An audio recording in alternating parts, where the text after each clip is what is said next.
Hello, good day, my glorious families. I welcome you to today's chapter of the day. So, today's chapter is a continuation into the book of Job, but today we are doing chapter 28. So, let's see what the headline says. Interlude, where wisdom is found. Surely there is a mine for silver and a place for gold to be refined. Iron is taken out of the earth, and copper is smelted from ore. Miners put an end to darkness and search out the farthest bound. The all in gloom and deep darkness. They open shafts in a valley away from human habitation. They are forgotten by travelers. They sway suspended, remote from people. As for the earth, out of it comes bread, but underneath it is turned up as by fire. Its stones are the place of sapphires, and its dust contains gold. Verse 7. That path no bird of prey knows, and the falcon's eyes has not seen it. The proud wild animals have not trodden it. The lion has not passed over it.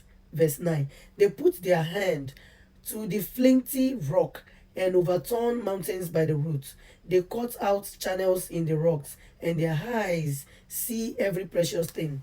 The sources of the rivers they probe, hidden things they bring to light. But where shall wisdom be found? Now we are back to the first statement. Where shall wisdom be found? And where is the place of understanding? Mortals do not know the way to it, and it is not found in the land of the living. Really? So where is it found? Or where can it be found? He said the deep says, what's the deep? It is not in me. And the sea says, it is not with me. It cannot be gotten for gold. And silver cannot be weighed out as its price. It cannot be valued in the gold of Ophir, in precious onyx or sapphire. Gold and glass cannot equal it, nor can it be changed for jewelries for fine gold. No mention shall be made of coral or crystal. The price of wisdom is above pearls. The chrysolite of Ethiopia cannot compare with it, nor can it be valued in pure gold. Where then does wisdom come from? Where does this wisdom come from? Do you remember a verse in the Bible that says, if you want wisdom, for those who desire wisdom, you should ask from where you can get it. So where do you think we can get wisdom? Let's continue. He said, where then, verse 20, does wisdom come from? And where is the place of understanding? 21. It is hidden from the eyes of all living and concealed from the birds of the air. A bad dawn and death say, we have heard a rumor of it with our ears. God understands the way to it, and he knows its place. For he looks to the end of the earth and sees everything under the heavens.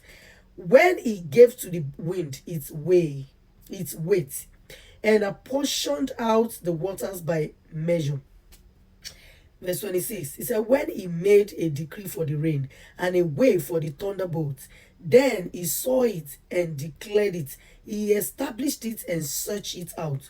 And he said to humankind, truly, the fear of the Lord, that is wisdom.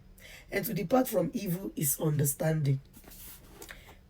Can you remind me where our answer is? What verse?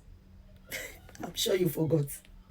The answer is in verse 28, the last verse of chapter 28. Chapter 28, verse 28. Chapter 28, verse 28. Chapter 28, verse 28. Put that here.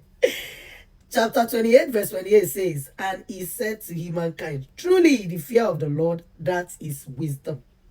And to depart from evil is understanding. Now, let's refresh our memory back to the beginning where it says, where wisdom is found. Where does wisdom come from? Chapter 27 talks about Job maintains his integrity and then kept talking and talking, and Job talked up through to 28. So let's see this. He said, sentinel is another word for watchman.